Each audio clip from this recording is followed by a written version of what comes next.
Hello everybody and welcome to the Mash and Drum Whiskey Room. My name is Jason C, and if you're a subscriber, thanks so much for the support and for watching this episode. If you're new to the channel and looking for the latest in whiskey and bourbon news and reviews, you have found the right place. So hit that subscribe button below and hit the bell notification so you know when I'm releasing a new video. So June 22nd, 2019 was a big day for the revived Peerless Distilling Company. After beginning barreling in March of 2015, the Taylor family has been patiently waiting for their first bourbon to be ready. And after about 100 years, the first official release of a Kentucky Peerless Bourbon is here, and it's today's Mash and Drum review. So the Kentucky Peerless Distillery, as we've talked about in the past, has a long and storied history in Kentucky whiskey lore. Corky Taylor and his son Carson Taylor resurrected the brand a number of years ago, even managing to secure the original Kentucky Distilled Spirits plant number it first had back when it was in the family from 1889 to 1917 under Henry Craver, who was Corky Taylor's great-grandfather. After beginning barreling in March of 2015, the Taylor family has been patiently crafting one barrel at a time, making an award-winning rye and now bourbon. Over 10 decades have passed since Peerless Bourbon has been sold, and the Peerless 4-year-old bourbon will be the first Peerless Bourbon available without a prescription since Prohibition. Pretty remarkable what that must mean to Corky and Carson Taylor. Kentucky Peerless actually halted whiskey making after the beginning of World War I and ratification of the 18th Amendment, the second largest whiskey distillery in Kentucky at the time of its closure. It was revived in 2015, as I mentioned, by both Corky and Carson, and they have been creating award-winning rye whiskey ever since. So that brings us to today's review for their new Kentucky Peerless Small Batch Bourbon. Just like their rye whiskeys and standing true for what the first generation once did, the Taylor family has taken no shortcuts in making this bourbon. Overseen by their talented master distiller Caleb Kilburn, with the exclusive use of sweet mash, non-chill filtration, barreling their distillate at 107 proof, and bottling at a barrel strength, the new small batch Kentucky Straight Bourbon Whiskey is not only their first small batch, it's their first to use rye as a secondary grain. So here's a close-up of the bottle with that distinctive Kentucky Peerless bottle design. As I mentioned before, Peerless, all of Peerless's grains are milled, cooked, fermented, double distilled, and barreled all in-house in their main headquarters in downtown Louisville, Kentucky. After entering their barrels at that low entry proof of only 107, my particular bottle went up a little bit and is bottled at 109.8 or 54.9 proof after 4 years. Using a sweet mash and being non-chill filtered, this brand new bourbon has a retail price somewhere between $69 and $80. So let's get into it. As you can see, I've had a few pours of this already, and I'll explain where I got this bottle in a little bit, but yeah, really excited to share this one with you, so let's get into it.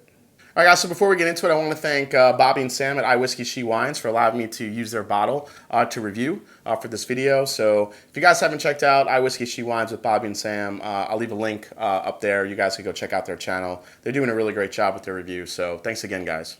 So let's look at the color first, guys. So if you take a look, it's got a kind of a rich honey color here. This really coats the glass beautifully. That non-chill filtration, that barrel-proof bourbon in there, I mean, really coats the glass nicely. It's got a little bit of an orange, a little bit of a copper hue to it.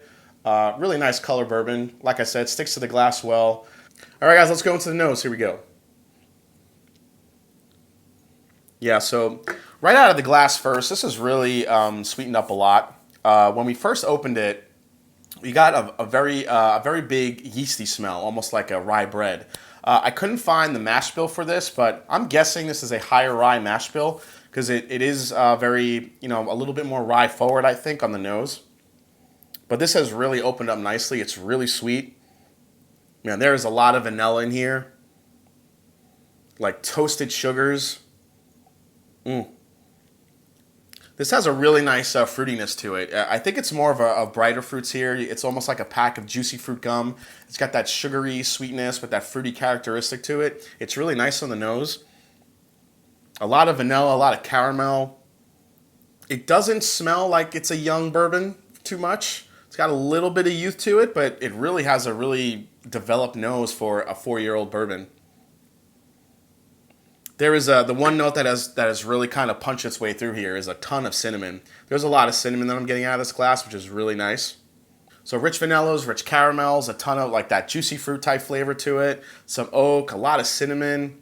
Man, it's a really nice nose for a 4-year bourbon. So let's go in for our first taste and see what we get. Cheers, everybody. Here we go. Oh man, that is like vanilla custard. Wow, the mouthfeel on that is really, the mouthfeel on it is really intense in the first sip. So much flavor. I'm definitely sticking with my guess that that's a pretty high rye bourbon. Man, that's really good.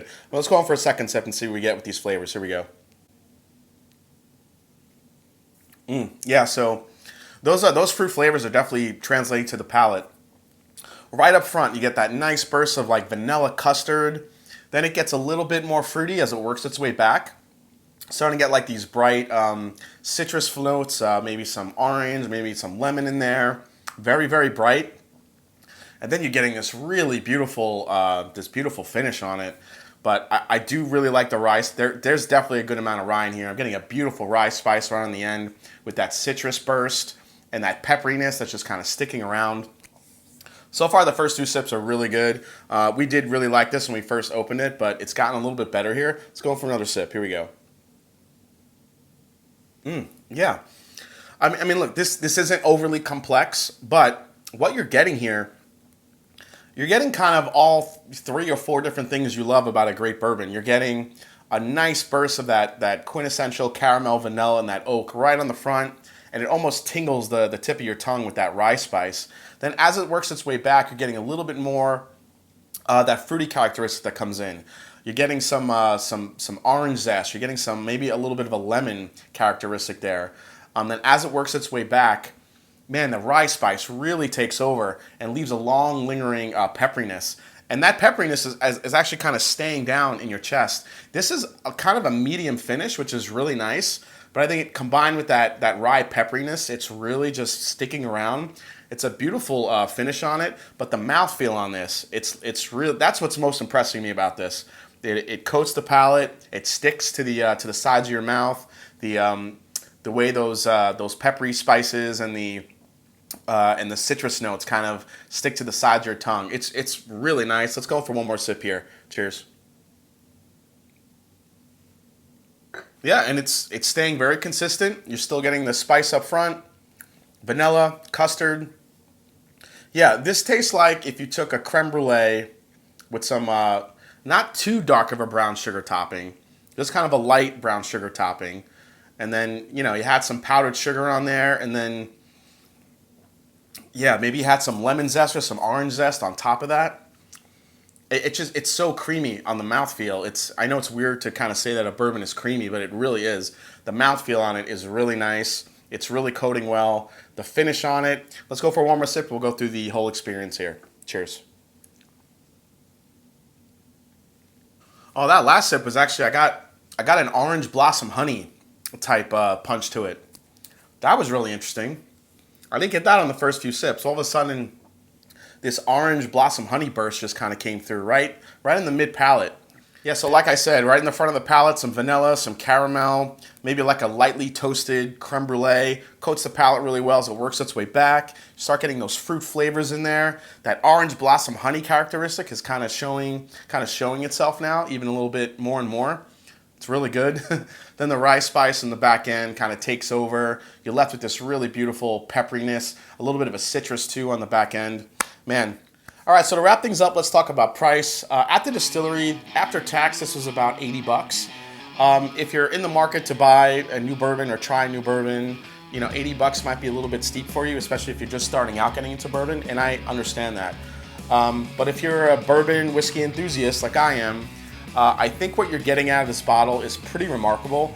The fact that they're using that sweet mash process, they're using low entry proof for maximum flavor. You're getting a barrel proof whiskey. It's non-chill filtered. Everything is done on site. The fermenting, the distilling, everything. You're getting a super high quality bourbon in this bottle, and it tastes that way too. The mouthfeel on is probably one of the more impressive mouthfeels I've ever had on a 4-year-old bourbon. It's really remarkable. So in my opinion, if you're a bourbon or whiskey enthusiast and you're looking to try something new and want to be pretty impressed, definitely grab a bottle of this. If you're still getting into bourbon but you're interested in what Kentucky Peerless is doing, once you see this or if somebody has this, definitely get a pour of it, try it. I think you'll really be impressed with the flavor profile that's coming out of this 4-year-old bourbon. All right, everybody. Well, thanks again for watching this review of the brand new Kentucky Peerless Distilling Small Batch Bourbon. Hope you enjoyed it. Let me know down in the comments if you were able to get a bottle of this and if you've tried it yet, what you think of it. Always love hearing from you guys. If you haven't yet, hit the subscribe button below. Please hit that like button. If you haven't yet, find me on Instagram and find me on Twitter. Let me know what you guys think of it. And as I always say, it is not about the whiskey. It is the people you share it with. So cheers, everyone. And I'm going to have a little bit more of this. Take care.